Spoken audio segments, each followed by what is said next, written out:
Right now, you are falling. You just don't notice it. Your body is being pulled toward the center of the earth at every single moment. You call it standing still. But somewhere out in the universe, there is a place where falling never stops. A place where the ground simply never arrives. What would actually happen if your body crossed into it? The real answer is far stranger than you think. Start with the basics.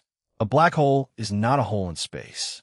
It is an object, an incredibly dense collapsed star, packed so tightly that its gravity bends space itself. Around it sits an invisible line called the event horizon. Cross that line, and there is no turning back.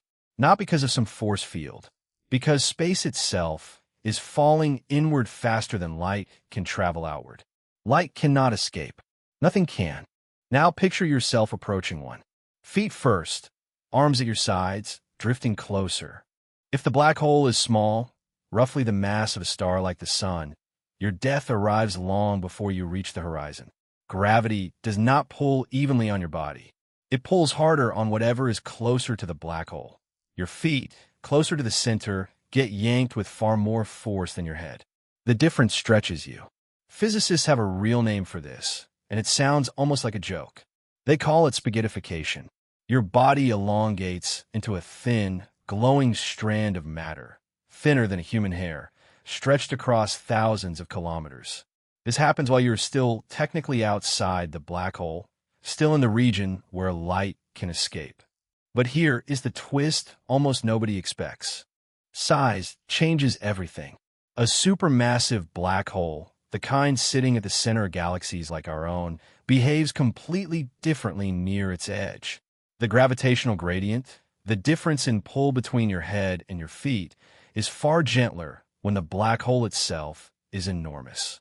Physicist Kip Thorne, who spent decades calculating exactly these scenarios and later consulted on the film Interstellar, showed that a person could cross the event horizon of a large enough black hole and feel nothing unusual in that instant. No flash, no warning, no sudden stretching.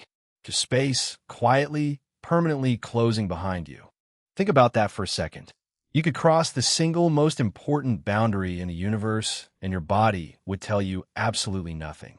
There would be no red line drawn across the sky. No sirens. The event horizon is not a physical wall. It is a mathematical boundary, defined only by what can and cannot escape from that point onward. You would look around and see stars, darkness, maybe the swirling glow of gas falling in alongside you. Everything would look almost normal. And that is precisely what makes it terrifying.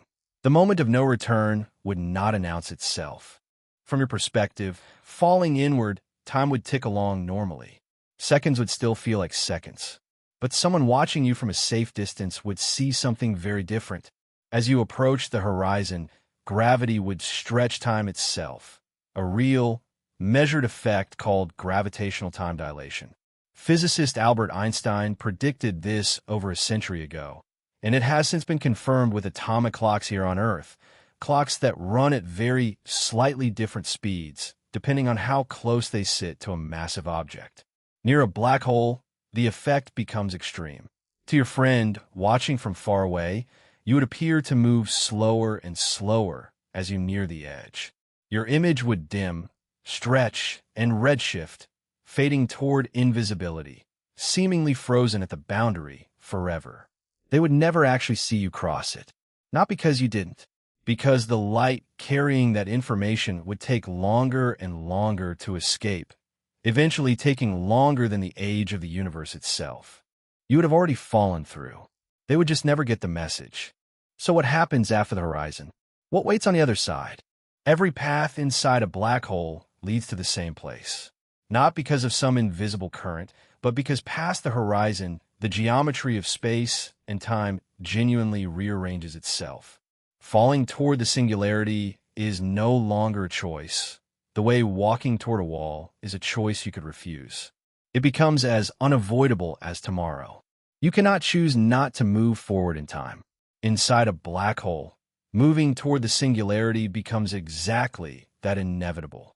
For a stellar mass black hole, this would happen almost instantly a fraction of a second after crossing the horizon, and it would end in spaghettification after all, just delayed until deep inside instead of before the edge. For a supermassive black hole, you might have minutes. Minutes to look around. Minutes to think. Minutes drifting through absolute darkness toward a point where mathematician and physicist Roger Penrose, who won the Nobel Prize in 2020 for proving that singularities are an unavoidable outcome of collapsing matter, showed that space and time, as we understand them, simply stop making sense. At the singularity itself, the equations of general relativity break down completely. Density becomes infinite. Space and time lose their ordinary meaning. This is the edge of human knowledge, the place where physicist Stephen Hawking spent much of his career trying to reconcile gravity with quantum mechanics, searching for a theory that could describe what actually happens at that final point. Nobody has found it yet.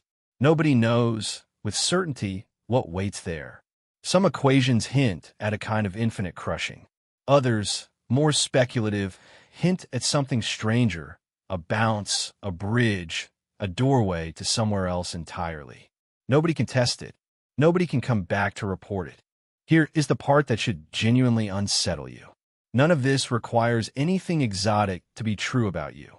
It only requires ordinary physics applied to an extraordinary place. Your body is made of atoms held together by electromagnetic forces, the same forces that let you stand on solid ground instead of sinking through it. Near a singularity, even those forces cannot resist the crushing geometry of space folding in on itself. Not because something reaches out and destroys you, because the space you exist in simply stops having room for you to exist in the ordinary way. And yet, step back from the black hole entirely, and something curious remains. You spend your whole life assuming the ground beneath your feet is fixed, permanent, reliable. Black holes reveal that this was never really true. Space itself can bend. Time itself can slow. The universe is not the rigid stage you assumed it was growing up.